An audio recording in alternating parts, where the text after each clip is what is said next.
Okay. Uh, If you'll look at the clock that's between myself and my wife, that we have 27 tall case clocks in our home. We've got 165 clocks here or more, but we have 27 tall case. That's the biggest one. That's the 483 pounder. ooh, We had to raise the ceiling in order to stand it up. We just had 9-foot ceilings here and it's well above that. So anyway, They made multiple tall case clocks. I'm sorry. I did not know that they made marble tall case clocks. Marble, that's solid walnut. 500 pounds, wow. it's a nice looking clock. I only have 4 grandfather clocks, so Okay.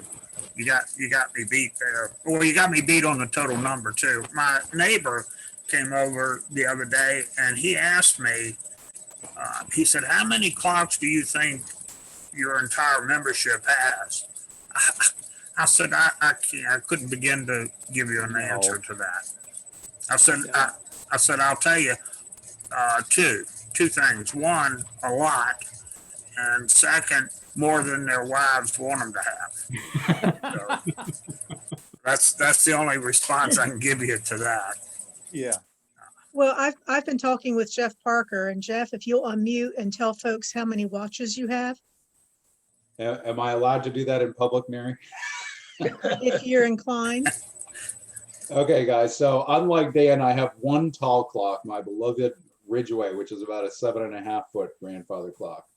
And it was hell to move here from Houston, but it worked and it's alive and well, thanks to Bob Gear, who is on the call, I'm sure. So he saved me once they committed a terrible foul of shoving the power cable, the one that drives it, the center one, up into the movement and getting it off the verge. So it was like, everything else ended up okay though. Wristwatches is a different story. I've probably got a little over 400 watches in my personal collection right now. Many of them are very unique marks or examples. I have about, I think I'm down to about 60 pocket watches or so.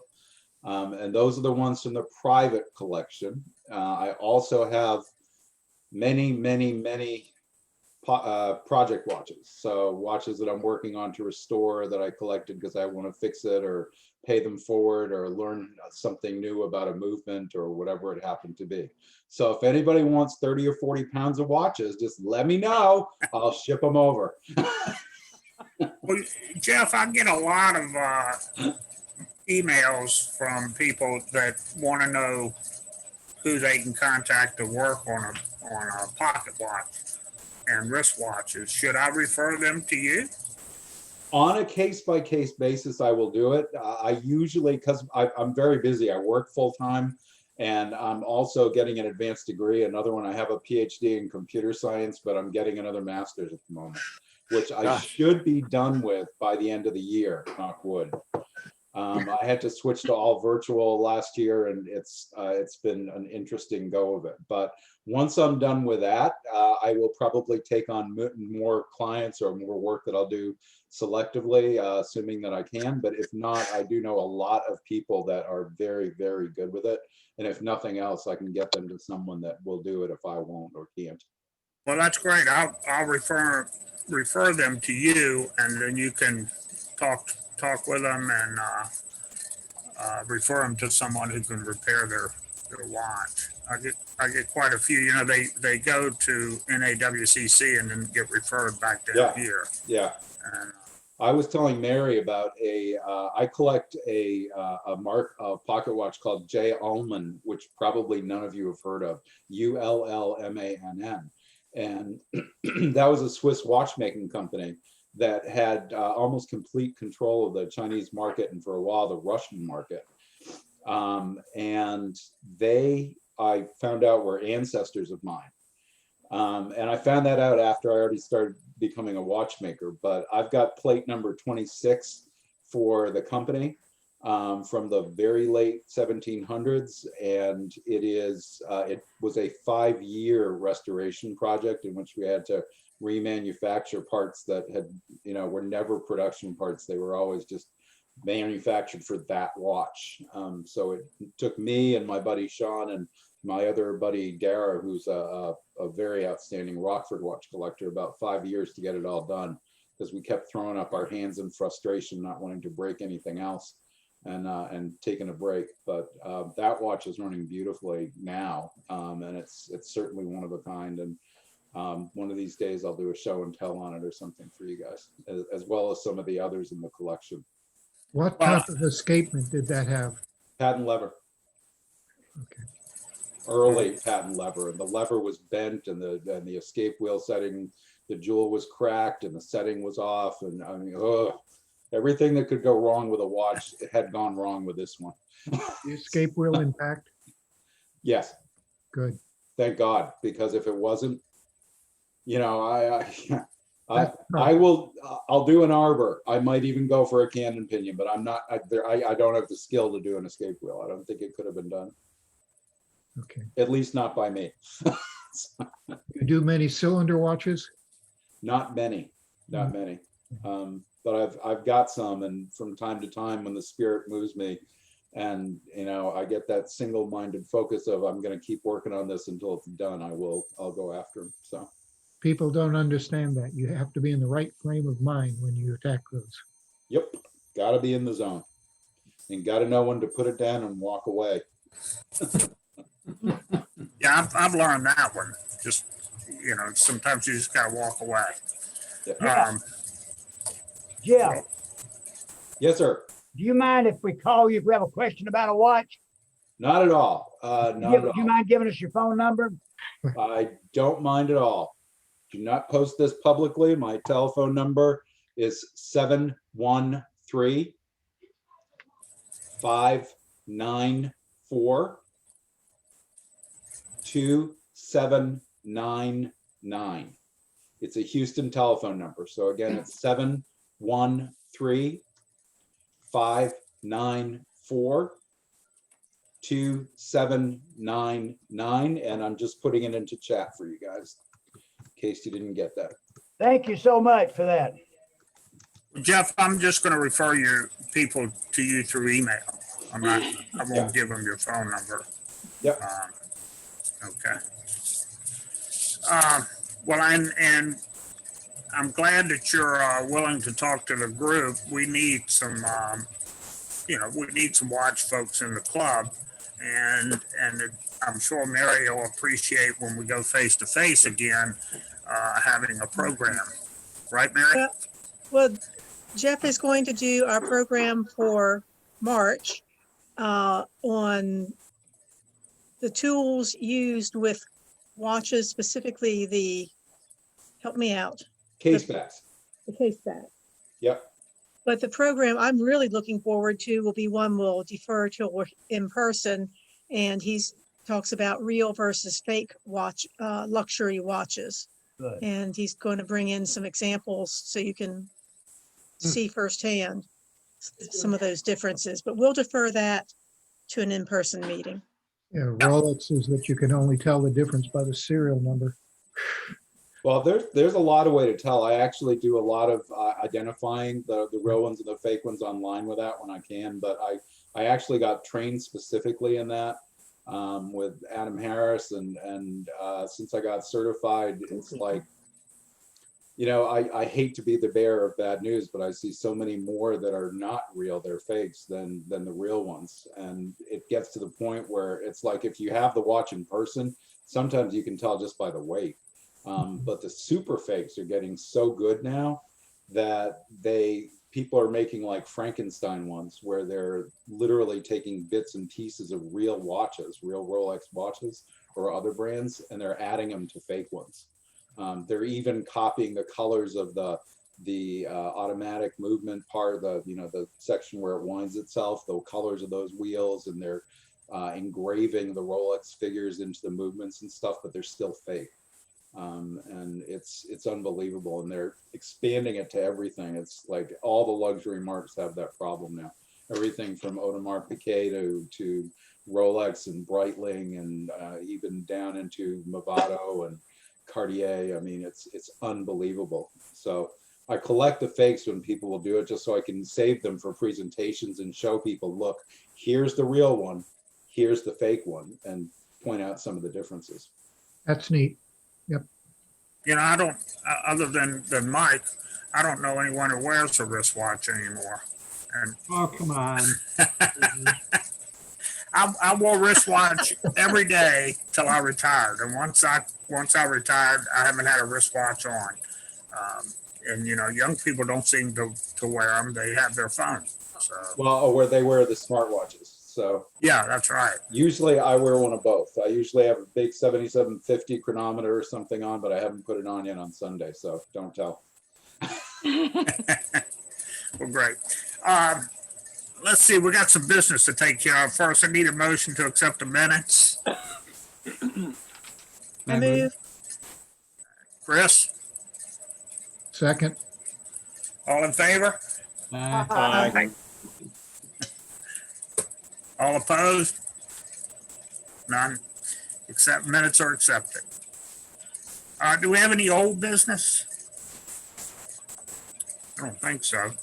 I had here on the agenda, I had mentioned Steve Highsmith. He's way down south Georgia, Dawson, Georgia. And he sent me an email. His father was a member. I don't remember his father. Some of you may remember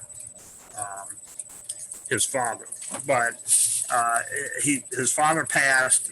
Steve has a lot of clocks that his dad had, and I think most of them just need repair. He sent me a number of photographs, and I was hoping that he would be on today to show them. He wants to sell them, but like I say, he lives down in Dawson, Georgia, which is three and a half hour drive from here. So I bought one from him. He's going to mail it to me because it's cheaper to mail it than it is for me to drive all the way down there and get it. It's just some works, no case or anything. But I will. Yes, George. I was going to say his father was Bob Highsmith, and he was in one of the classes at Bernie's shop when we were making clocks that were on display for the National in Atlanta in 1996, I guess it was. So there were about 9 of us in that class at Bernie's shop, including Bob. Yeah. Well, I've tried to get Steve, his son, to join, but of course he's a 3.5 hour drive. That's quite a trip to come to the meetings. So, Hey, wait a minute, I do it. like I say, it's quite a drive to. And I'm in a different time zone. Well, yeah, but a lot of people will drive for hours just to get out of Alabama, just for a day. Watch out, Dan. My son lives up in between Scottsboro and Huntsville, and I tease him about getting out of Alabama for a day or so. But we're always happy to see you, Donna, even if this is the only way we can see you right now. Well, this one's easier for me because I don't have to drive anywhere. I just have to come downstairs. Yeah. Well, I mean, I'm getting the COVID blues. I think I need a road trip somewhere. But when I looked at 3.5 hours one way, I thought I don't need that long of a road trip. Nowadays 30 minutes is enough. So, well, I get out of the car and I have to lay down on the floor and let Mary walk over me to straighten me back out. So I'm getting too knotted up driving. So anyway, I'll send those pictures to Bob and let Bob send them out if you would, Bob. No problem. And I had on here, I wanted to know from Randy, he's not on the meeting, about the Tuesday night group. I still haven't heard anything. I don't think Randy has either about the school opening at night. So the Tuesday night group still can't meet.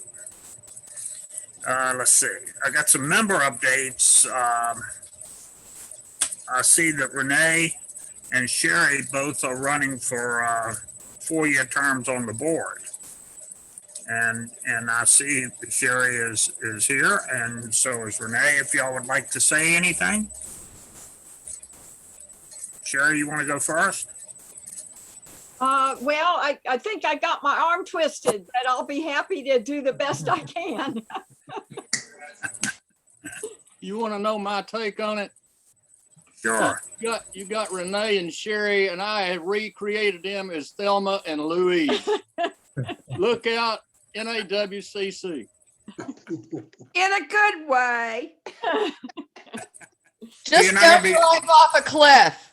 Yeah. We're going to get together and watch Thelma and Louise so we can practice for this NAWCC. Well, and do either of you know when they're going to send the election ballots out? It was probably in the email and I missed it. What 15th, they have done in the past, go ahead, Chris. in the February 15th. Yeah. Yes. Yeah. Now that you mentioned it. And those that do not have the access on the computer will get a hard copy.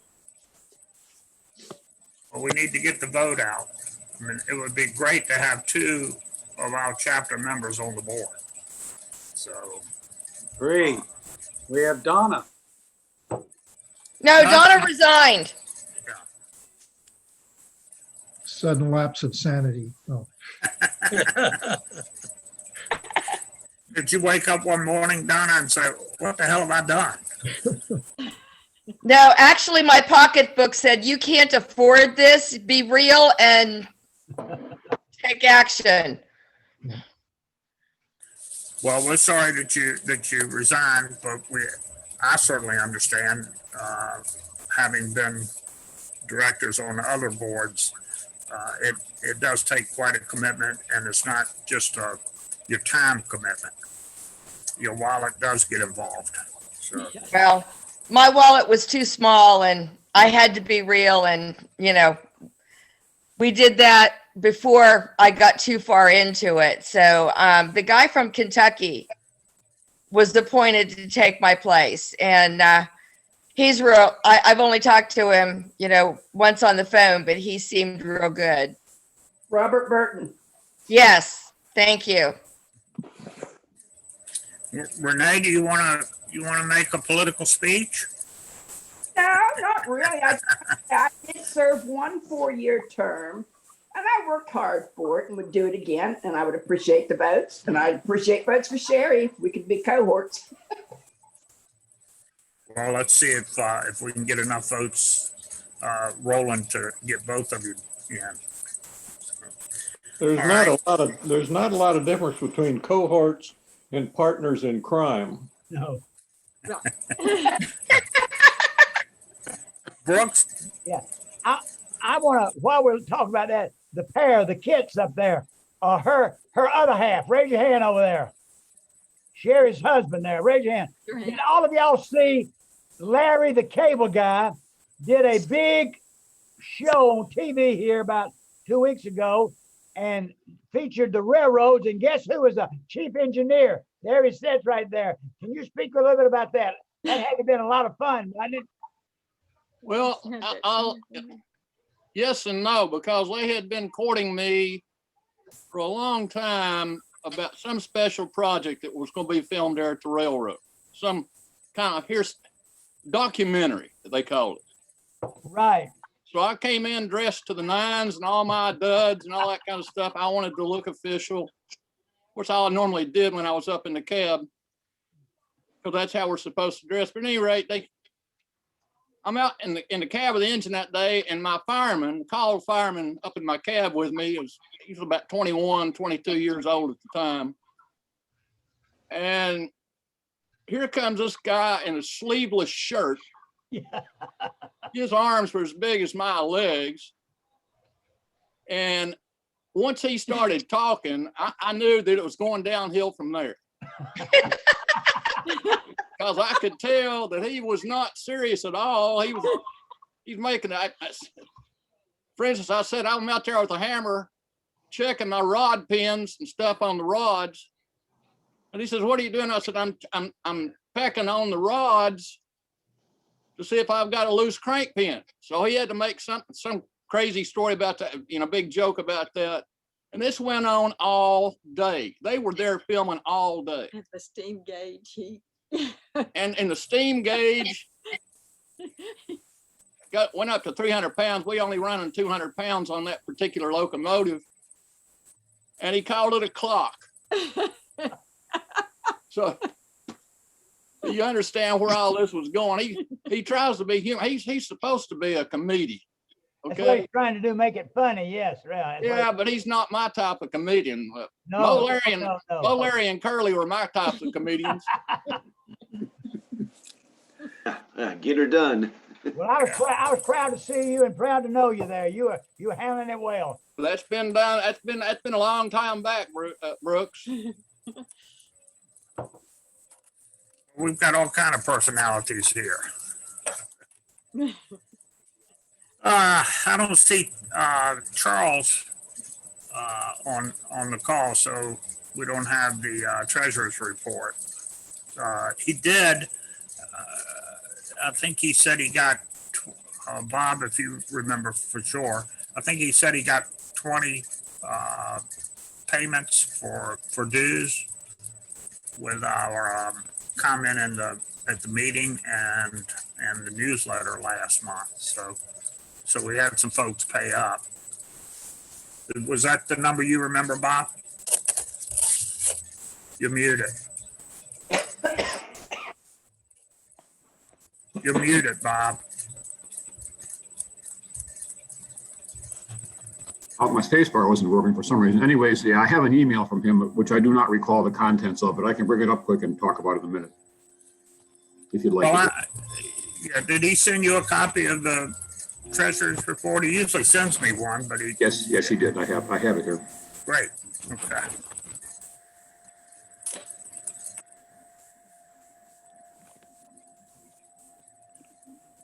I also have a million other emails. Let's try to search for it.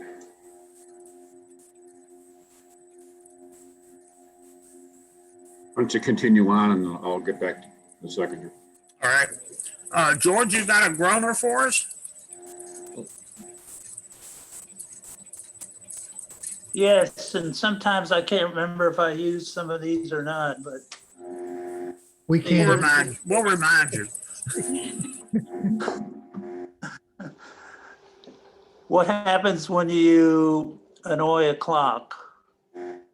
Answer, it gets ticked off. Here's an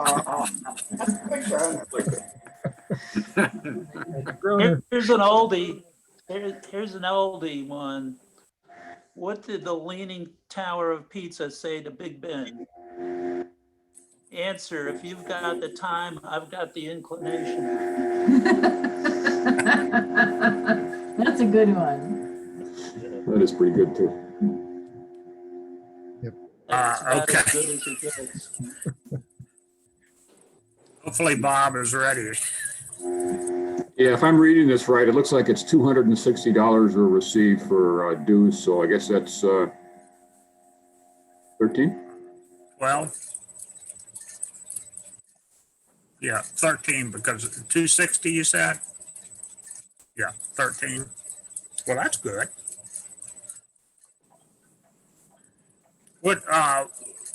What's the bottom line balance?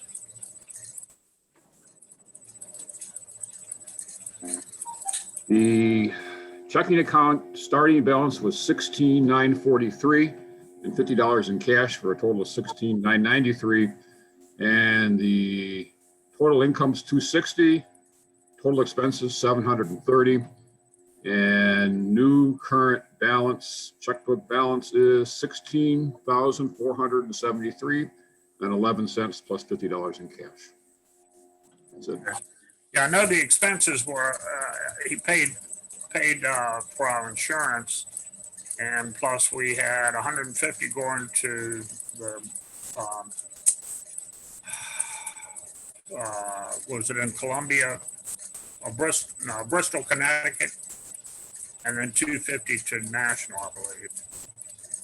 So, and then I think he had some personal expenses that he ran through.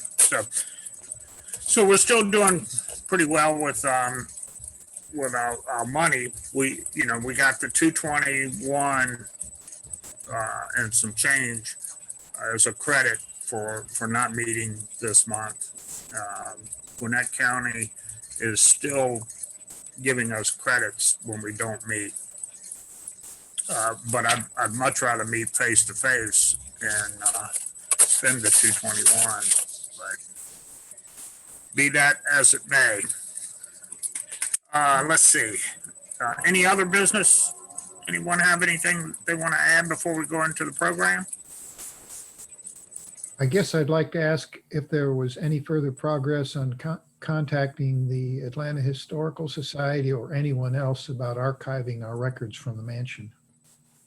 Y'all gave me that task and to contact. So I contacted the one and only the master, George, and I think George got in touch with the mansion, and I got in touch. You remember I'm trying to remember her name, the lady that was here last time from our club. She followed right through and got in touch with the mansion, gave me some people to call, and they have everything there. They have the books, they have the articles, they have everything. But George and I talked. George, chime in and let me know if this is right. We think we need to make a duplicate copy. So I'm in the process of trying to see how and try to get them to pay for it to go ahead and duplicate everything. And where we'll have 2 or 3 copies of this. Let the mansion have one, give one to the Historical Society. George, is that about right? Yeah, and we talked also about maybe contacting the Georgia Archives to see if they wanted to take a copy. Right. And so we're following through that. Also, y'all asked me to look at the flash drives for the all the videos we did. So I have one, and I'm trying to get Chris. I'm going over to see him about another project, and I want to ask Chris from the School of Mathematics to make us about 20 or 25 more copies of that, where we can either, we're talking about $2 or $3 for the flash drives, and then we can either sell them, give them to who we want to have, and we're following through. I hope to have those by the next meeting. Very good. George, is that about it? Yeah. Thank you. And thanks for reminding me of that, Pete. I should have made a note of that on my agenda here. Before we begin, I would like to find out how I can get my face on here rather than it being blank. Well, Chris, I've seen your face. There's no rush. Do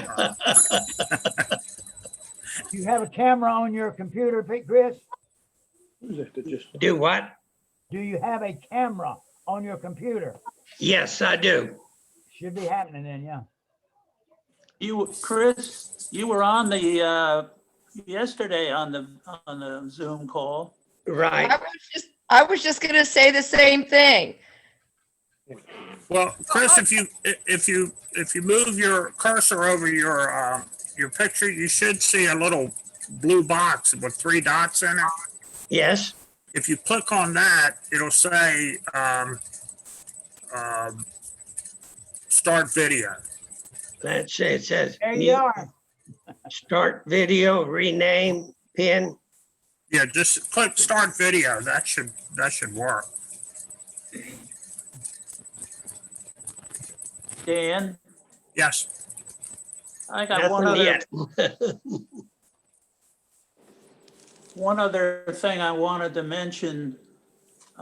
Jackie's always after me to make a record of all the clocks we have and information about each one. So I sat down and made up a book of all of our clocks, put them all in a binder and listed a number for each one.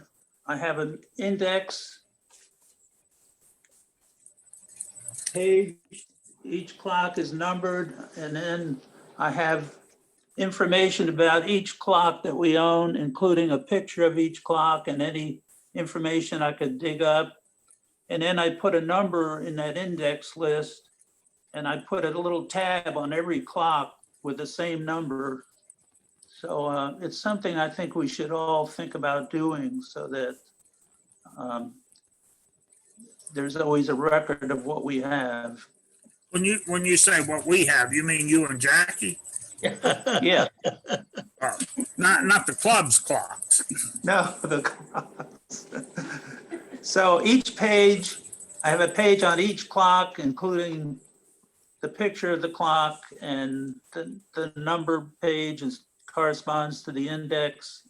And then there's a little tab on each clock itself corresponding to the index. Well, are you available to do mine? Yes.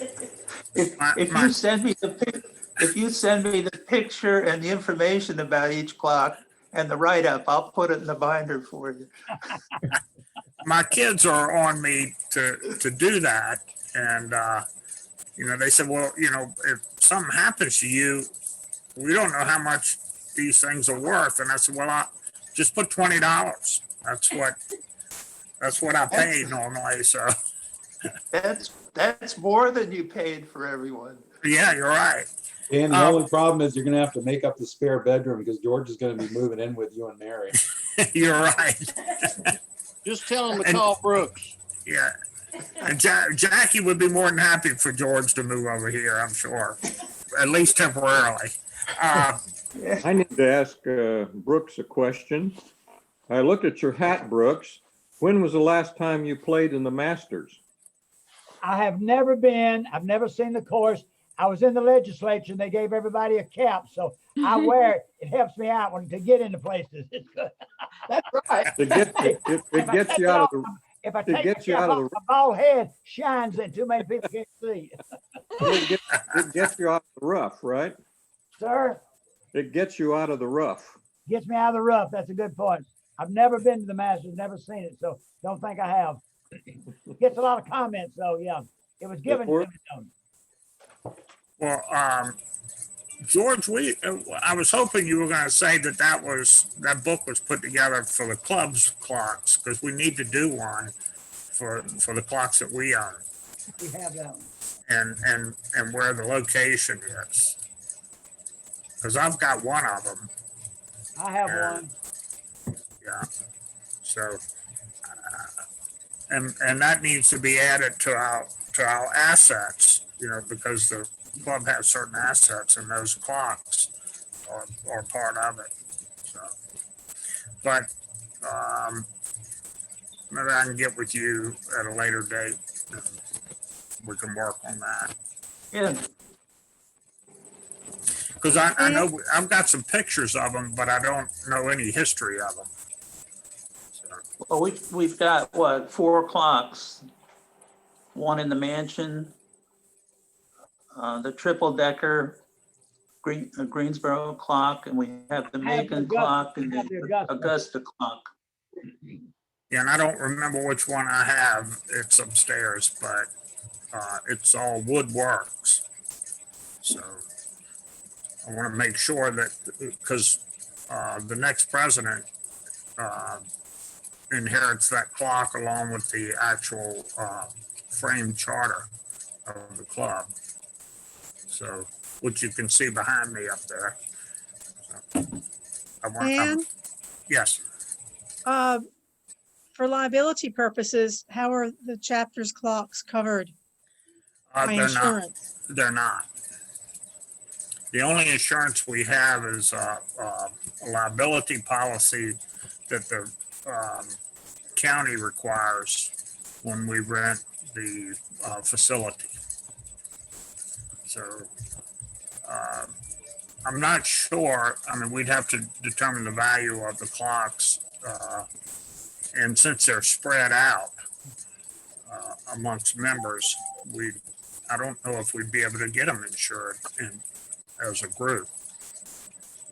I don't know either, and it's always a quandary for collectors to put a rider on their homeowners for, if you've got clocks of special value, most homeowners insurance are going to weasel out of any You're right. compensation.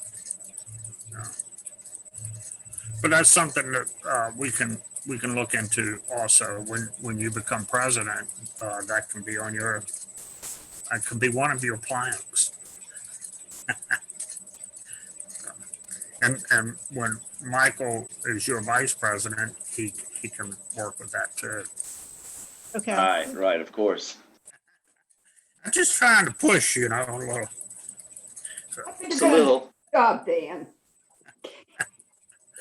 Well, Mary, you ready for the program? I am, and let me permanently, hold on one sec.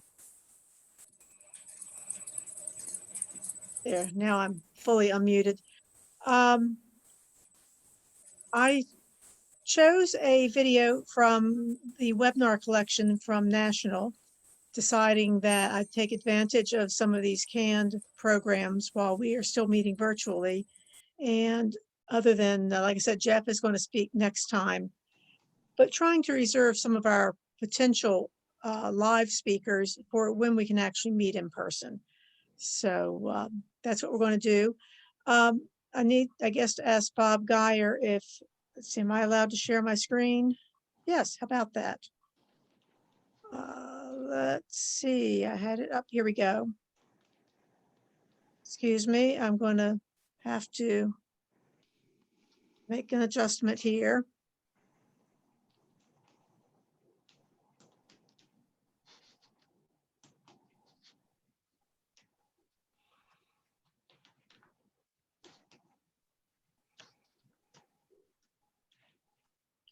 Okay, I doubt if you can see that, can you?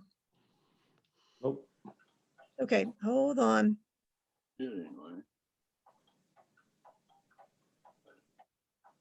Here we go. All right, I'm going to share my screen, I hope.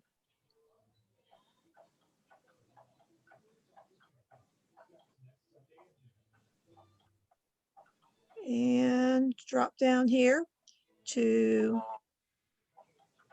There you go. open this up.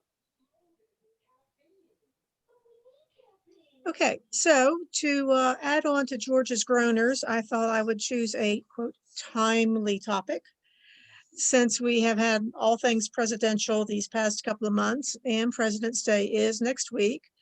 Going to show a video about that shows the timepieces of the presidents, starting from Washington and going up to Nixon.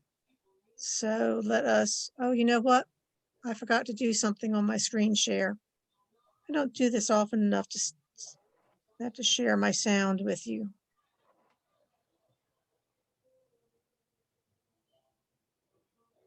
All right, here we go. George, would you, I see you. So if you'll wave at me if something is not right, otherwise let's start our video.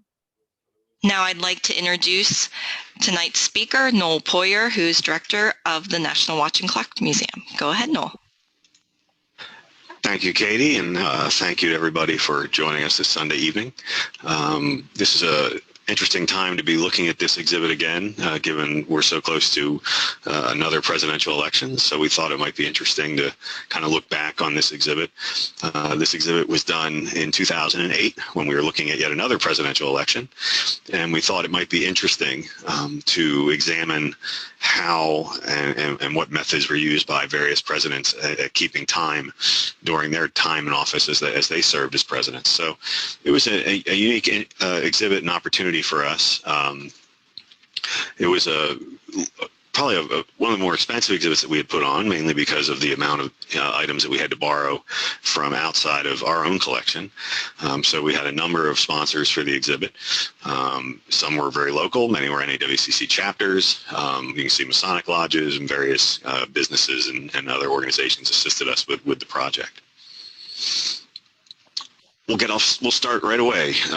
One of the neat things about the exhibit was that we brought together multiple examples of watches by some presidents. In this case, George Washington. We actually brought together 2 of his pocket watches. One was loaned to us by the New York Historical Society. That's the one you're seeing on your screen now. And the other was loaned to us by the Atwater Kent Museum in Philadelphia. We liked both of them for the exhibit because this watch, circa 1775, is a watch that Washington carried with him in the early part of the Revolutionary War. And following the Battle of Trenton, he gave it as a gift to another officer under his command for services at the Battle of Trenton. And so the watch is a pretty unique piece in that it was used by Washington when he was really commander-in-chief of our first armed forces. Very simple, straightforward watch. There's nothing terribly elaborate about this one. We tended to feel like this may very well have been the watch that you find listed in a ledger book for his merchant who he used to work with in Virginia when he purchased a watch in 1774. And that's the possibility that this may very well be that watch. Handful of marks on the inside of the case that you can see here. The case here told us that we obviously had a Neuchâtel watch, the Neuchâtel chevron, and helped us more or less date the watch given both the provenance on the watch and the various marks on the watch. I'm going to go through these slides. There's maybe 20 or 30 objects that we'll be looking at, between 20 and 30 objects. I just want you to know, don't worry about the speed at which I go through these slides. This PowerPoint is available for viewing online at your leisure. So if you'd like to come back and take a closer look at any of the slides, you'll be able to do that. And I'll show you how to do that at the very end of our discussion tonight. The second watch that we received from George Washington was the Jean-Antoine Lepine pocket watch. This is the pocket watch that Washington carried when he was president of the United States. This is a really fascinating watch, very high-end piece, very, very fine, very illustrative of the difference between Washington as a younger man, as a commander-in-chief, and Washington as a much older, much mature individual as president. This watch, we believe, was picked up for him by a member of the diplomatic corps in Paris for him and shipped back. Very high-end movement, kind of latest design that you would have seen at the time. So very illustrative and very fitting for Washington. It sets a trend that you will see in many of our presidential timepieces as we go through the display here, which is that oftentimes when presidents start their tenures as presidents, they start off with very simple, functional, essentially, timepieces. And as they leave office, they tend to leave with watches that are much higher grade, much finer, much more reflective of their experiences. This is a watch from John Adams. This came to us from the John Adams National Historic Site. This watch, while fairly straightforward and fairly simple, had a lot of work done to it over the years, so it had lost a lot of its original fabric and character, but nonetheless, retained the wonderful provenance of having been carried by John Adams when he was president. Had some moderate modifications done to the watch over its time, and that's to be expected, I think, with watches, particularly those that are staying in the family and those that are maintained as heirlooms. There's often a desire for folks to have them continue to work. That was no different with John Adams or with presidential timepieces than it is with maybe your own. This is a nice little watch. This is a watch that was carried originally by Thomas Jefferson. He acquired it in France when he was there. And then he carried it for a period of time, and then he gave it to his friend James Monroe following his return to Virginia. Pretty watch. Nothing terribly elaborate or fancy about these watches. These are fairly straightforward examples of their time period. Like many timepieces, oftentimes the provenance and owner is far more interesting than the watch is. And that's you'll see that being fairly much the case as we go through a lot of these watches. The owners are what make these watches really fascinating and interesting. And the fact that these watches were very typical of the time and the eras in which these presidents served. This is probably the finest pocket watch that we received as part of the loan. This is the Gabriel pocket watch on the left, and these are both from the James Monroe Museum in Fredericksburg, Virginia. James Monroe was a fairly wealthy, fairly horologically centered kind of gentleman. You'll find that a number of our founding fathers and our presidential candidates and presidents in general tend to have a real interest in timekeeping devices, and James Monroe was no different. Early watch, much earlier than some of the other ones we looked at, but he kept it and used it throughout his lifetime, in spite of the fact that it was more really dated by the time that James Monroe was president. The clock movement had a number of modern modifications to the clock, not surprisingly, as a result of wanting that clock to run and continue to run in their homes. This one, eventually, by the time it got to the James Monroe Museum and made it into their hands, had been modified a number of times. Just a little detail on the clock dial. Now, on some of the presidents that we dealt with, it was very difficult to find timepieces to illustrate their time in office. And so in some cases, we went with some other objects that we thought still got the horological theme, but may not necessarily have been watches or clocks themselves. This is John Quincy Adams's watch fob and seal that he would have kept on his watch chain attached to his pocket watch.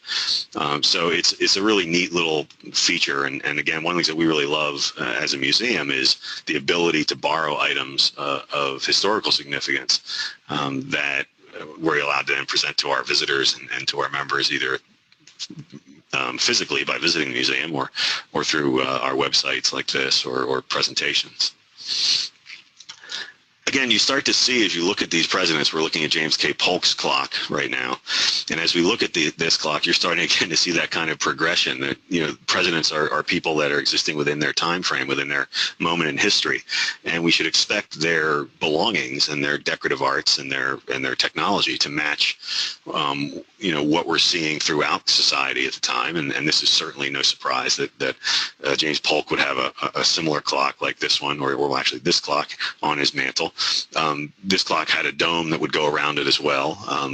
The James K. Polk home in Columbia, Tennessee chose not to ship the dome, and we appreciated that because any of us who have shipped clock domes know that they rarely make it to their destination in one piece, and we don't like being responsible for that. But this is a very typical French mantle clock. You'll see, like I shouldn't say all, but like many French mantle clocks of this era, it's really hard to nail down a maker. It's really hard to determine exactly who made the clock and where it would have come from. So, this one was no different. We did an enormous amount of research on all the clocks that we loaned or borrowed from various museums so that we could send them back with as much information as possible on them. And this clock was no different, but like many French mantle clocks of its day, it was a puzzler. Another detail. This one was really nice because it was local. You may be familiar with James Buchanan, president just before Abraham Lincoln, and this is James Buchanan's home in Lancaster, Pennsylvania, called Wheatland.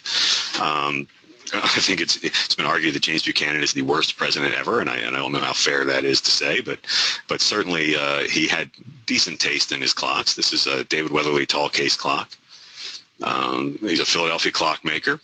Again, fairly standard clock for its day. Nothing extravagant or wonderfully, collectible about a clock by David Weatherly. But he's a good journeyman clockmaker. What made this kind of unique was because of James Buchanan's home being named Wheatland, he had the dial customized to have sheaves of wheat at the corners. This clock actually sat in the hallway and sits in the hallway now at Wheatland, striking the hours regularly still today. And our curator, J. Carter Harris, had been the man who had serviced this clock for a number of years. When we borrowed this clock from Wheatland, they requested that they be able to borrow a clock in its place so they would still be able to have the hours chimed. And so we allowed them to do that. We loaned them another Pennsylvania clock to sit in the hallway while we were borrowing their tall case clock so that they wouldn't be without having a clock in that hall. Again, fairly straightforward, typical kind of Pennsylvania late federal style tall case clock, nothing terribly extravagant about it. This is a clock from our collection, which is always nice when we can feature a clock or an object from our own collection in an exhibit like this. This is an E. Howard and Company No. 2 banjo clock. It is believed, and the provenance on this clock has it, that this was the clock that sat in Secretary of War Edwin Stanton's office during the Civil War. And so we use this clock as our kind of Lincoln object. We had very little luck in securing Lincoln watches and Lincoln clocks for the exhibit for a variety of reasons. And so we wanted to, obviously have Abraham Lincoln represented. And we thought this would be a good example. Anybody who studied Civil War history, and certainly Abraham Lincoln's role in it, understands just how much time Abraham Lincoln spent at the War Office on the day-to-day management of the war. And there's no doubt that this is a clock that he would have looked at on a regular basis as he was working with Edwin Stanton on the prosecution of the American Civil War. So we thought it was a useful and telling piece to have in the exhibit. Rutherford B. Hayes. Again, we're not going to see anything terribly elaborate in these watches. These were not, again, most of these politicians were having fairly standard timepieces for their day. It's an E. Howard and Company pocket watch. Fairly low serial number, but still nothing terribly elaborate about it. A very nice, certainly a high-end Howard, but not necessarily the best production model.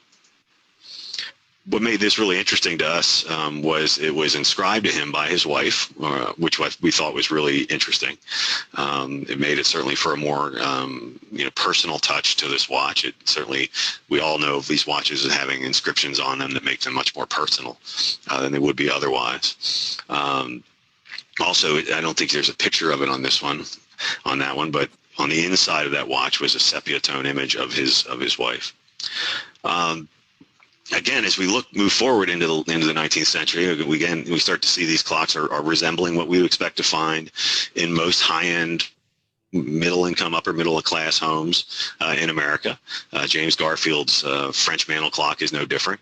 It looked very similar to any number of French mantle clocks you would have seen any number of other places. This one at least had some markings on it that allowed us to track down some of the members or some of the makers of the clock. But again, typical French movement, what you would have seen in most of these clocks during this era. Nice clock dial detail. This is, this becomes very popular later in the 19th century. This was an interesting piece. This is Chester A. Arthur's clock. It was this clock specially made for him by LaPorte Hubble, a fairly significant clockmaker. And this clock had been in such bad shape that in order for us to borrow it, we had to, luckily with the funding that we received from various donors, we're able to help fund some conservation work that needed to happen for this clock so we'd be able to exhibit it. It's in a very unique form that after going through countless books of shelf clocks and mantle clocks of this era and clocks by LaPorte Hubble, we couldn't find anything like it. So it was pretty obvious to us that this had been made specifically for President Arthur. Straightforward again. The movement itself is nothing to necessarily to wow you, but it's a really nice general clock for its era. Certain features, when you look at LaPorte Hubble clocks, you'll see those, and we highlight those on this one, which led us to believe that this was a LaPorte Hubble. This is not a clock that had been identified by the New York Historical Society. They hadn't been able to identify it, so we were very happy to send them some information that would hopefully positively identify the clock for them. And there's a dial detail. One of the things that I found fascinating in putting together this exhibit, along with Katie and some of our volunteers and interns, was how many of these objects, these horological objects, are essentially resigned to storage in their parent museums. Many of them are never on display. They're never on exhibit. And so being able to take these presidential objects and bring them out into the light was really fulfilling for us, and to give them and highlight them, for once in their long lives of being in museums, we thought was really fun. And it gave visitors an opportunity to see a different aspect of their presidential history. The Grover Cleveland clock. Yeah, this again, representative of what you'd expect to see in a nice, high upper middle class household with the candelabras. This one was loaned to us by the Hoffman Clock Museum up in New York. Again, standard Jacques Frere's French movement. Nothing's going to wow you here on this movement. It's fairly typical of what you would have seen. Very pretty dial though, and the pictures don't do the clock justice in terms of the coloration of the marble. It was very, very pretty clock. Now this watch is thrown in here as just to kind of give you a chuckle. We had contacted a museum associated with William McKinley in an effort to get a pocket watch or a clock from them, and the museum sent us a William McKinley grade Hampton watch company and said this was William McKinley's watch because it said William McKinley on it, which tells you why museums like ours are fairly important, because we can remind folks that sometimes what you see isn't what you think you see, and that's no different in the museum world. So while this watch was not owned by President McKinley, we did let them down gently and let them know that it was simply a grade of watch produced by Hampton Watch Company and called the William McKinley. But it's still a nice watch and something to remind us that sometimes folks see things that aren't necessarily there.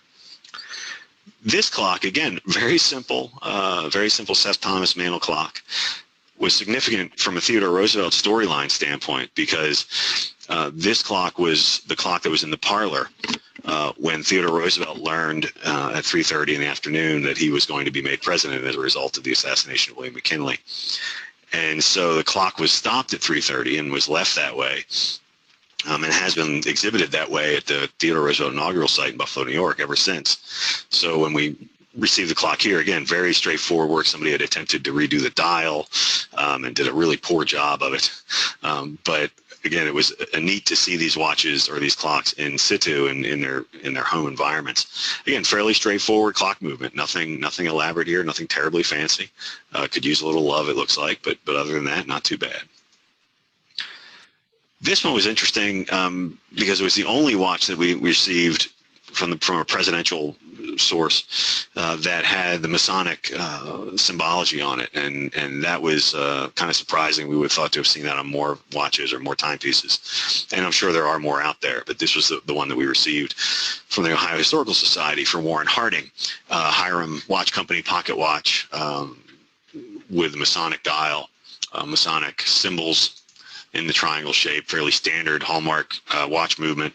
Nothing particularly, again, fancy about the watch itself, but its form was something unique to present during the exhibit because it was something that we hadn't had in any of the other presidential timepieces that we put on display. And standard 15 jewel hallmark movement. I will tell you one of the things when I look back at this slideshow I'm giving you is I'm a much better photographer than I was then. I'm much better now. Franklin Roosevelt pieces were fascinating because now when you get into the 20th century, what you start to see is presidents receiving timepieces, clocks, watches on a regular basis from constituents, from fans, from donors, and so they start to accumulate these kind of collections of watches, and some they carried with them, some they they would have been all over the place, and certain presidents had more affinity toward timepieces than others, and others just kind of received them and then they went out the door. These are two pieces from Franklin Roosevelt, both very nice pieces, some nicer than others. Obviously, nice, beautiful pocket watch, high-end pocket watch by Frank Feld of Geneva, with a skeleton dial and a crystal display dial. Obviously a repeater. You look at the back, you've got the wolf's teeth gearing, very high-end piece. The gong going around. This is and the two strikes. This watch made a beautiful sound when it struck. And this one was actually given to President Roosevelt at the Lions Club of Havana in 1942. That's what's so neat about some of these pieces is they have an association with them beyond just the president. And so sometimes it's fun to do some research and go back and look at those. Again, just the dust cover from the piece. This clock was pretty neat. It's actually two small watch movements in it as opposed to clock, but it's set up as a very decorative, kind of flamboyant gilt clock. very heavy. This clock's much heavier than it looks, but it was designed to give the president both standard time, his local time, and the Pacific time. And the hands, if you look closely, are meant to resemble the Empire State Building. Remember, Franklin Roosevelt was a New York native. Again, presented to him by his friend, and it's actually a jewelry store in New York, Bernard Cohen's son, but given to him as a gift. Again, you can see fairly straightforward 22 jewel movements. Nothing terribly horologically fabulous about the watch, about the timekeeper itself, other than its connection with Franklin Roosevelt. Harry Truman was probably the most fun for us to work on, because he was a horologist and a clock collector and watch collector, and had just countless watches. There was a photograph that we included in the exhibit of Harry Truman's desk, and he must have had 20 or 25 clocks sitting on his desk at any given moment. And the one in the center is one of those clocks that sat on his desk. And that was what was so fun for us, I think, in putting the exhibit together as well, was being able to see these pictures that showed the clocks that we were exhibiting, exactly how they had been used by the president, and how he looked at them and had them on his desk. And I'll show you a couple examples of that later. But these are just 3 examples of timepieces that Harry Truman had. This one is a wristwatch that Harry Truman wore. He was responsible when he was in the Senate for having the Gallet flight officer chronograph watch made made as an official watch for the Army Air Corps. And he was given one of those watches by one of his staff members in 1939. The interesting part about this story for us is we had actually, in doing our research, had contacted Gallet and asked them if they could provide us information on this watch and on Gallet's work with Harry Truman. And at the time, the folks at Gallet didn't realize that Harry Truman had a Gallet flight officer chronograph, the modern Gallet brand. And so it led to a long discussion and eventually sponsorship and support of the museum beyond the time and office exhibit. So it was a really nice experience for us to be able to develop a relationship with our friends at Gallet. And that relationship has fostered now where they are producing a museum edition version of this watch that's been in production for a number of years, and we're hoping that it goes public here in the next couple of years. Just give you a little bit of information on this. I won't read all of this, but you can, if you go to the website, I'll show you later, you'll be able to read all the information on these. This is another interesting watch. This is a watch created at the American Academy in Denver for Harry Truman by the students there. They produced this watch for him. It was the first graduating class there in horological engineering in 1949. And the watch is a really nice, very nice piece. Simple, again, we tend to talk very simple with these folks, very straightforward. But it was the very first watch that the Academy ever produced. And knowing Harry Truman was a collector, they went ahead and gave him this one. It's interesting, presidents tend to get these world timers as clocks and watches, or the watches that tell dual time zones, tell them what time it is all over the world. And it makes sense given the responsibility that they have. And this is that clock I mentioned to you that was sitting on his desk, but it's very detailed in what time it is all over the world, so that at any given moment, Harry Truman could look up from his work and see what time it was somewhere and keep track of those. But this is just one of 20 or so clocks that sat on his desk at any given time. I think the watches and the timepieces we received from the Eisenhower Historic Site in Gettysburg were some of the more personal, and I think that was kind of fun for us. We actually went to the house there in Gettysburg and selected the objects. The one on the left is a small desk clock that was in a room that President Eisenhower would retire to when he was tired of dealing with people at his house, and he would lay there on a cot next to it, and this clock sat on the nightstand. And the watch on the right is Mamie Eisenhower's wristwatch, which we took for reasons that I'll show you in a minute. This gives you the picture of the clock actually in situ and where it sat in the house. The little bed is right here to the right of the clock, and so this clock just sat there. And again, it was a clock that you could picture President Eisenhower laying down for a 15-minute nap and looking over and realizing he has to go back downstairs and be president again instead of just being a napping grandfather. So it must have been, a neat piece to have, and it was great for us to have it. Again, very straightforward, simple piece. As a barometer, temperature, hygrometer, and a clock as well. Nothing terribly elaborate about it, but very, very productive, very functional. And this watch we couldn't turn down when it was offered to us, because this sat on Mamie Eisenhower's dressing table in her changing room, and it sat on this little pink pillow with all of Mamie's pearls and her pearl necklaces, and that she's famous for. And when we borrowed the watch, we requested that we be able to borrow the whole pillow, the whole setup, because we felt that this watch, to be exhibited truly in Mamie Eisenhower style, needed to be exhibited with all the trappings that went along with it. I would have loved to have had this whole table there. Just to really illustrate just the watch's place in her daily life. Lyndon Johnson was another president who had both a lot of watches himself, but also started really kind of the habit of presidents giving watches to people as gifts if they come to the White House or if they were leaving staff members. These are two watches. One is a dress watch that he owned, which is the one above you, and then the lower watches was his daily wearer, Vulcan Cricket, and you can kind of see it here. You could tell this watch was worn a lot. The band had the kink, which all our watch bands eventually get from us wearing it all the time and sweating on it and getting it always in the same position all the time, and you could see that clear as day on this Cricket, which was great. This watch, when it was sent to us, it was just listed as a Tiffany & Company watch, and we said, "Oh, that's nice. I'm sure that'll be a pretty watch." And it really wasn't until we actually opened it that we discovered that it was a Patek Philippe 2526 automatic 18-karat gold rotor, beautiful, beautiful watch, incredibly well constructed. Not surprisingly. The folks at the Lyndon Johnson Library had no idea what they had when we finally told them what we were going to insure the watch for versus what they had said we had to insure it for. We insured it for far more than they had said we had to. It was just an amazing kind of discovery as we opened the watch to see this. And this is when we're starting to see these kind of transitions from presidents. Again, they have functional timepieces, and then they have these kinds of pieces in their collections as well. The Vulcan Cricket was his daily wear, as I mentioned before. It's the alarm, Vulcan Cricket alarm.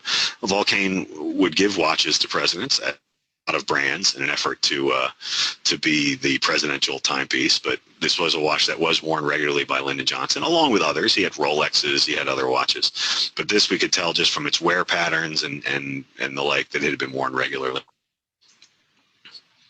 And this is one of those giveaway watches.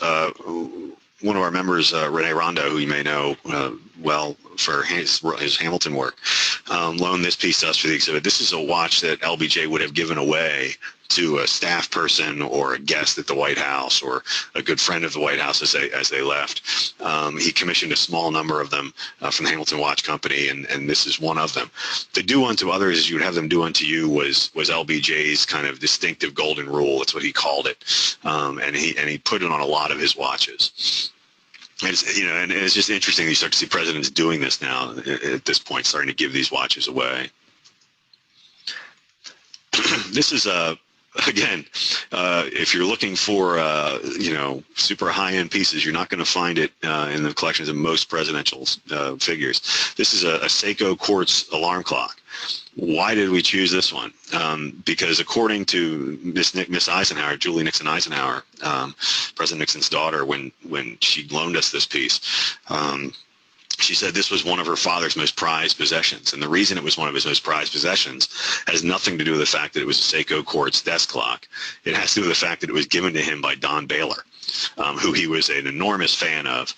And this is a picture of Don Baylor actually giving President Nixon the clock in 1979. And to his death, this was one of his most treasured possessions. And we were really fortunate that Miss Eisenhower loaned it to us. Mrs. Eisenhower loaned it to us for the exhibit because, again, it illustrates that presidents like us tend to assign emotional energy and emotional attachment to timepieces, and sometimes we assign that emotional energy and emotional attachment to a timepiece that, on the surface, is not all that flattering or all that great. But for Richard Nixon, this clock meant a lot, and so we wanted to make sure we exhibited that. Mrs. Eisenhower also loaned us the watch you see here, which was a Hamilton watch with a custom dial. President Eisenhower had a wristwatch with just similar to this one, but obviously larger, which had the pictures of his children on it that Hamilton had produced for him. And when she saw that for the first time, she commented on how much she liked it. So when Julie Nixon became engaged to President Eisenhower's son, David, President Eisenhower had this watch commissioned for her, showing her family, President Nixon, and then on the right you see Miss Julie Nixon, Pat Nixon, and then on the left is David Eisenhower, her fiance, and had this commissioned for her. Mrs. Eisenhower loaned this watch to us for the exhibit, and when the exhibit ended, Mrs. Eisenhower donated this to the museum collection, and it's now on permanent display here. We were very pleased that she thought we were a wonderful repository for this watch. Again, we're looking at a very straightforward, simple desk clock. This was Gerald Ford's from the Presidential Library, but it was given to him when he was a Republican leader of the House of Representatives. But here you see the clock sitting on President Ford's desk in the Oval Office. You probably recognize these two gentlemen. You've got Dick Cheney on the left and Don Rumsfeld on the right. But again, what we liked about this clock, and in speaking with the folks at the Gerald R. Ford Library, was the fact that there was this wonderful image of the clock sitting on the Oval Office desk. That way, you, as a museum, as a storyteller, you know that this was a clock that President Ford was proud of, and that he liked to show off to his friends and visitors to the White House. President Ford was also well known to wear a Hamilton pulsar, and this is a picture of him with the watch on in a very casual moment. And we weren't able to get his actual pulsar watch for the exhibit, but we had an identical watch in the museum's collection that we were able to exhibit along with a photograph to give folks a better understanding of that kind of watch for him. This gives you an idea of who we borrowed the objects from. It was an incredibly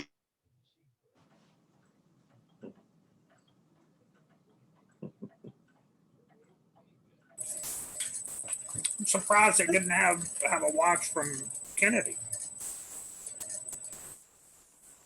Well, I don't know. Can't speak to that. Yeah. But I did think it was a quite fascinating review with some detail about each item, but a little bit for everybody there, clocks and watches. So I hope you enjoyed that. Mary, Noel did a great job, but your cat had my attention in the beginning. I'm sorry. She has gone upstairs I to loved eat it. or drink or sleep. So I loved it. I've got a question for a pocket watch aficionado. Several of the ones around Washington's time had very long stems. You wonder if they started life as hunting cases.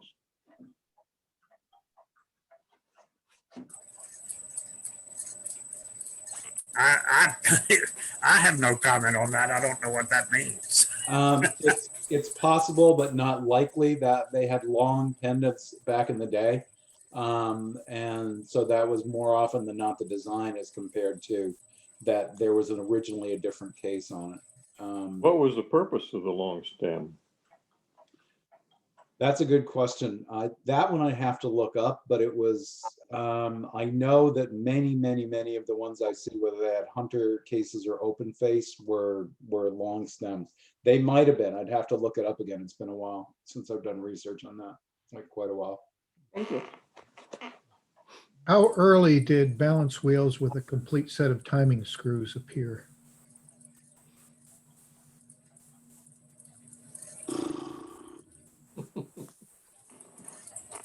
Boy, you guys are really challenging me today. I think they were there already in the late, no, I think it was early 1800s. They first started showing up, and I think they were developed originally in England, if I remember right.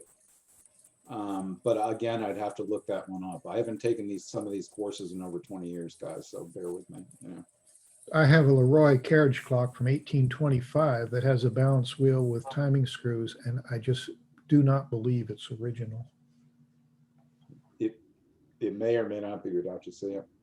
You guys want to see something really cool? Sure.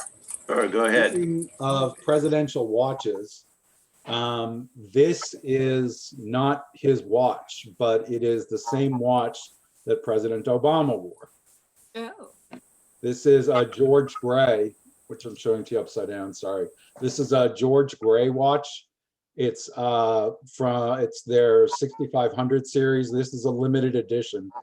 And it still is wearing its plastics. I actually do wear this occasionally, but I don't take the plastics off it. And it's actually a Japanese movement. It's a Miyota.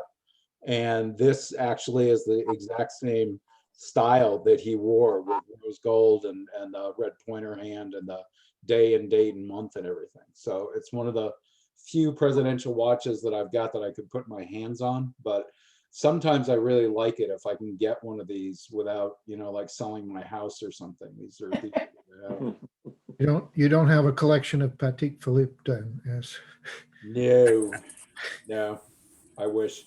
I did appraise William, I think it was William Boeing's original watch, the Patek Philippe. It was a single button flyback chronograph from when it was made, and there were only two in the world, one made for Boeing and one made for Ferrari. And I actually had to identify why it had special markings on the minute hand, which had been identified as because he had 3 children, and that was not correct. He was a test pilot first and foremost, and the actual markings on the hands were there to identify that that watch was adjusted for isochronisms, meaning for temperature changes. So when he was testing the speed of planes that flew, climbed and dove really quickly, that was an accurate watch to wear. That was really cool, though. That was fun to do. I thought it was interesting that they have so many French clocks. I would have thought we'd see more English. I don't know why, but I'm surprised that there aren't more English clocks. There are a lot more French clocks. Yeah, but that tells me that none of them ever worked on one. Well, they'd be out on the front lawn of the White House. So. Would that be the clock or the president out on the front lawn? The clock. Well, the president could be. Well, Mary, I appreciate that. I thought that was very interesting. I'm glad you enjoyed it. And Jeff will be talking next month about with his watch topic, and we'll have him speak again when we're back in person and able to see some of his examples of real and fake watches. So I'm glad you enjoyed this today. I'll bring along a couple of my fakes to add to it when we get back together. Sounds good. If you're interested, obviously this program was taken from the national website, and they do have a large number of very interesting programs. Unfortunately, many of them were an hour long, and I didn't want to subject you to that, but you might want to take a look at the other programs of interest to you. Thank you, Mary. That was really good. And it's good to see some folks that I haven't seen in quite a while. Lloyd, Jim. We haven't seen y'all in quite a while. So it's good to have you on here. I don't remember what Chris Brown looks like because I still got a black screen. That he was never successful in getting a picture. Oh, I wasn't. Sorry about that. Well, we'll have to work on that so that we can see his lovely face next month. Chris, you might try turning off your camera and turning it back on again so that the driver reloads. Well, anyone have anything else? Actually, I do. Okay, Michael. I have a customer he calls it a Vienna regulator. I don't think it is, but it's missing the top piece, and I don't have anything in my collection of parts and stuff. And I was just going to check with the group if anybody has something like this. If I can just share my screen for a second, I'll just show it to you. Oh, the host disabled participant screen sharing. Well, it doesn't matter. I can just tell you about it. The clock is about 15 inches across. And it just has a slot in the top of it where the piece would go. I don't know if anybody has something like that lying around, but he's interested in getting something like that for his clock. I guess nobody here has anything like that lying around. You can show it now, your co-host. Oh, okay. Let's see. That's it right there. Can you see that? And that's the top of it. It's just got a slot in the top of it. And again, that's the clock right there.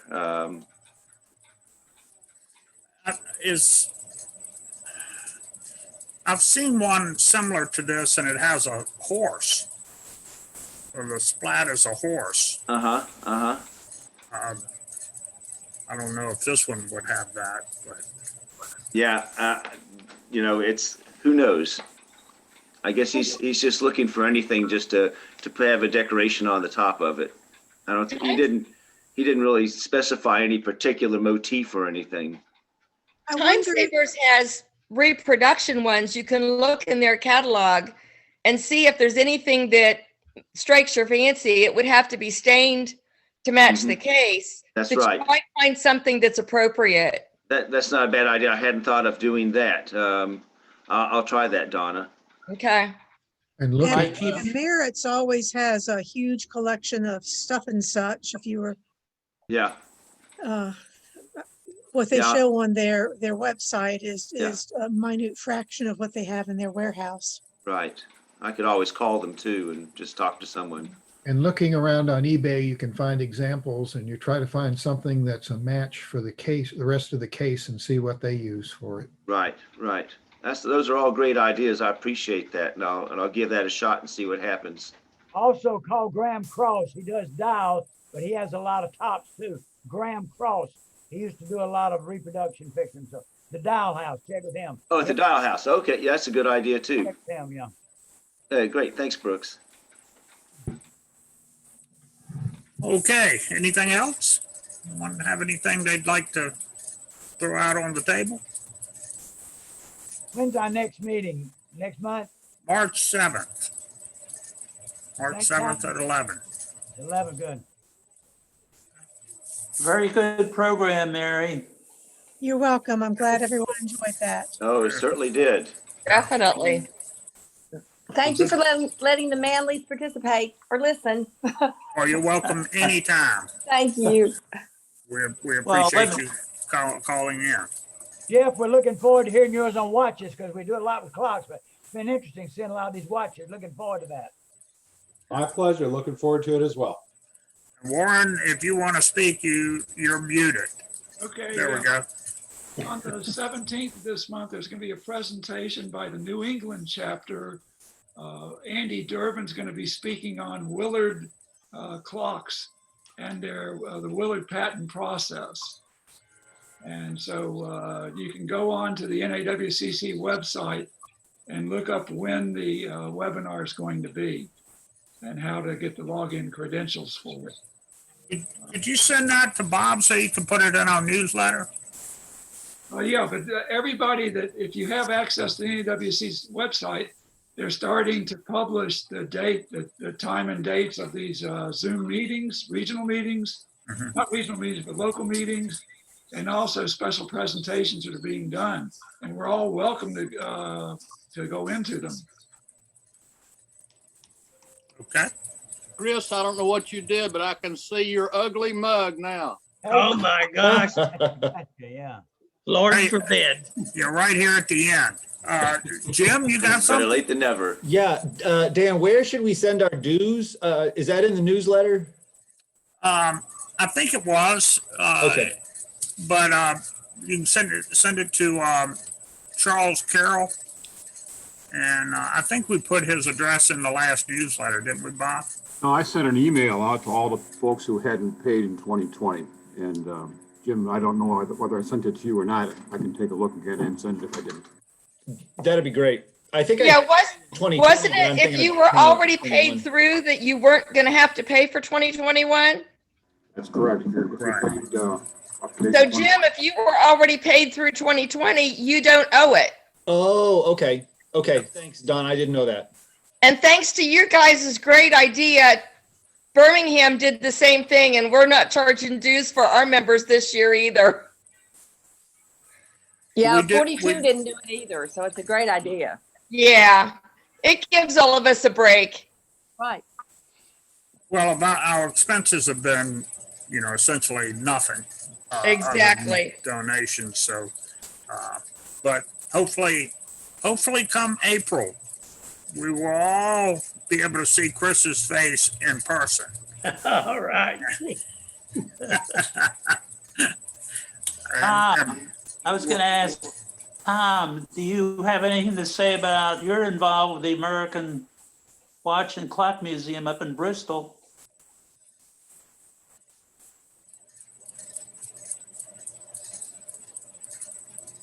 Who? Tom Manley. He's Hold muted. on, we were muted. Ask the question again.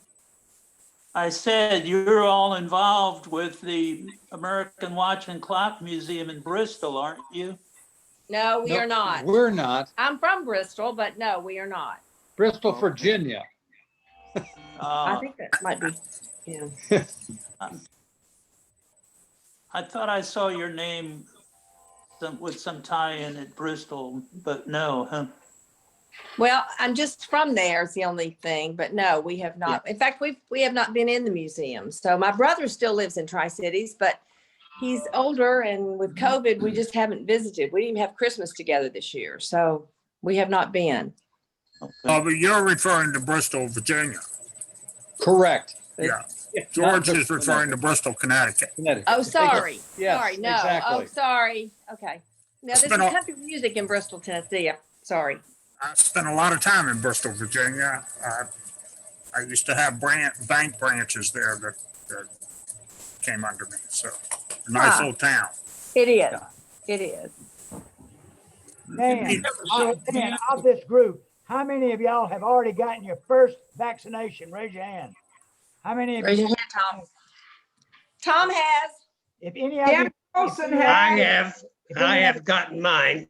but if any of you have any clues, it's hard as hell to get an appointment. Let me know.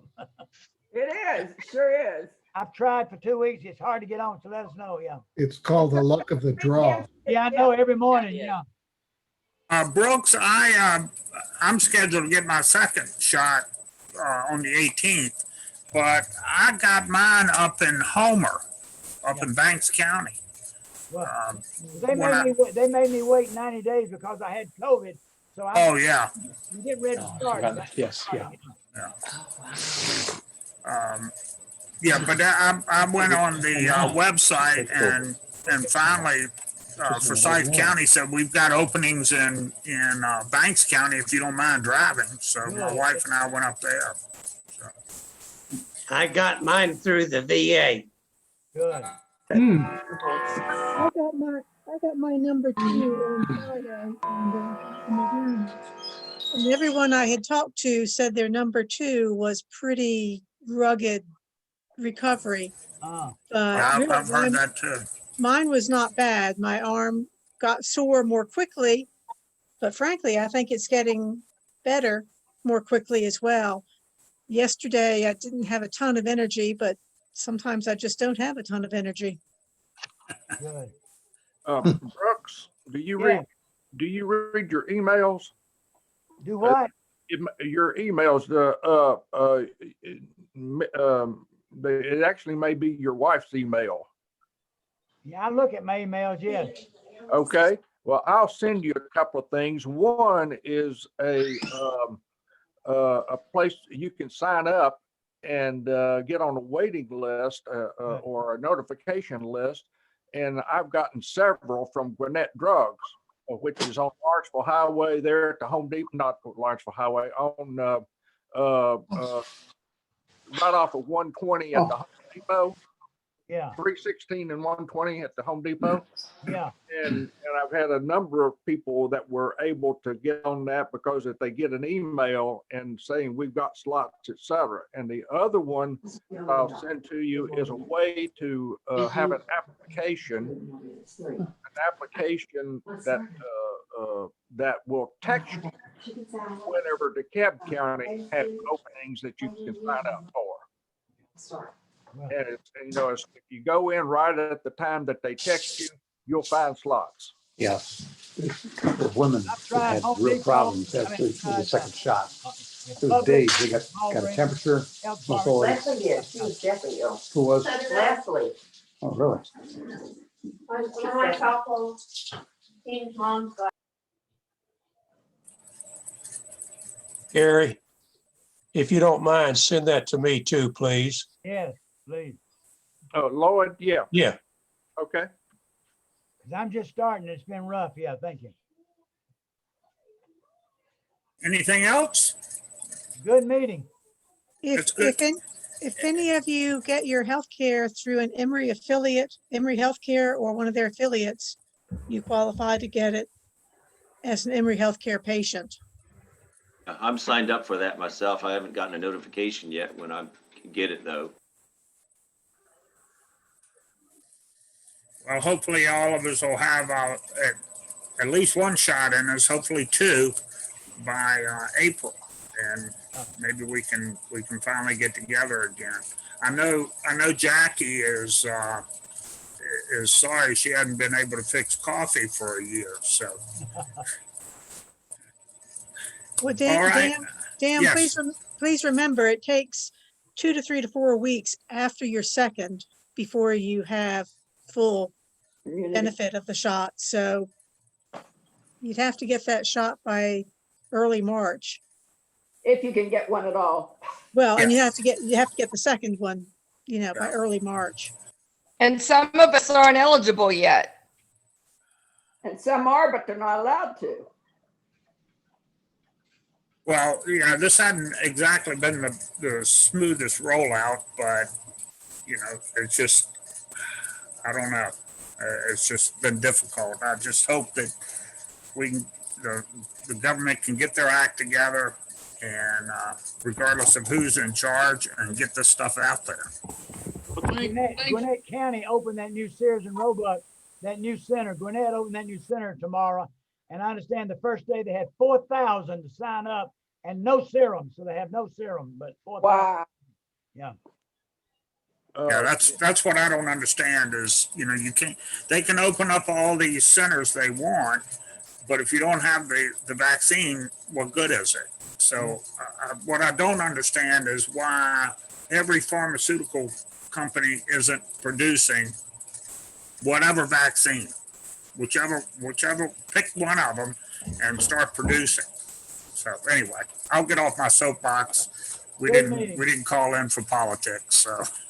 Renee, do you have the information available for Tennessee? Well, I can only speak for Hamilton County. They, Okay, well, what I will send you something that shows all the counties, and some of the counties in Tennessee have dropped the age. Good. I think it may be 70 though. Right. It tells you what the requirements are, and some counties are different than others. I'll send you the Tennessee stuff. Well, Okay. we've got that, Gary, because in Hamilton County, until recently, they had it for all the first responders and all that, and then 75 years of age and above. Now, just recently, they lowered it to 70 and above. Right. And you can go out of counties, what I'm trying to tell you. And so you could go to surrounding counties, and what I'll send Renee will show that she can go in there and click on the county, and it will show the address, the requirements, et cetera, and you can get on the waiting list and all that good kind of stuff. So it might be helpful, it might not, but well, my point is, appreciate it. you don't have to stick with Hamilton County. correct. Jim has had his first shot and he goes back after the 23rd for the second. I am not able to take it, period, because I had a very severe reaction to the flu shot 2 years ago. That's what I was referencing, not able to. But I think. And I'm below the radar because I am not 70 yet. I'm 60. I'll be 69 next month. Smack you around, you young folk. Well, and I want to mention, I'd forgotten this. We got a new member from Saudi Daisy, Tennessee. No. His name is Dr. Jeffrey Parker. Right. Yes. Okay. And I'm not going to be eligible until many, many moons, regrettably. Another baby. Yeah, you know, sometimes it's great to be old. And I have Yeah, to. but not what goes with it. That's right. Yeah. Yeah. Alternative. We can be thankful we're old. I have to admit, I'm a little frustrated that the healthcare organizations, you know, the Emory Healthcares, the Piedmont Healthcares, are immunizing all their employees, including those admin folks who are sitting at home all year and not leaving the vaccine available to folks who are at higher risk. But well, I think that there have been flaws throughout this. I don't understand how, was it Elberton County had their vaccine taken away from them because they vaccinated some teachers, but Fulton County can hold a special vaccination session for teachers. Oh, and the hospital in Elberton County gave it to non-employees to some others. So they take it away from the ones giving it to the teachers, but they don't take it away from the hospital that's giving it to non-employee family members. Yeah. No problem. You just have to belong to a country club in Miami. or own the country club in Miami. Amen. Not necessary. I had an appointment that I didn't keep. It was in Pascagoula, Mississippi. Just a hop, skip, and a jump. On your way down there, you can go by Steve Hasna's house and pick up a few clocks. Okay, well, I've enjoyed this. I hope all of you have. And like I say, I'm hoping in April we can meet face to face. You know, if not, we'll do this again. Jeff. No, I was just crossing my fingers. I hope. Oh, I'm sorry. I thought you were waving. Yeah. Okay, if there's no further business, we'll call this meeting adjourned. That's good. Thanks, everybody. Bye later. Bye. Have a good one.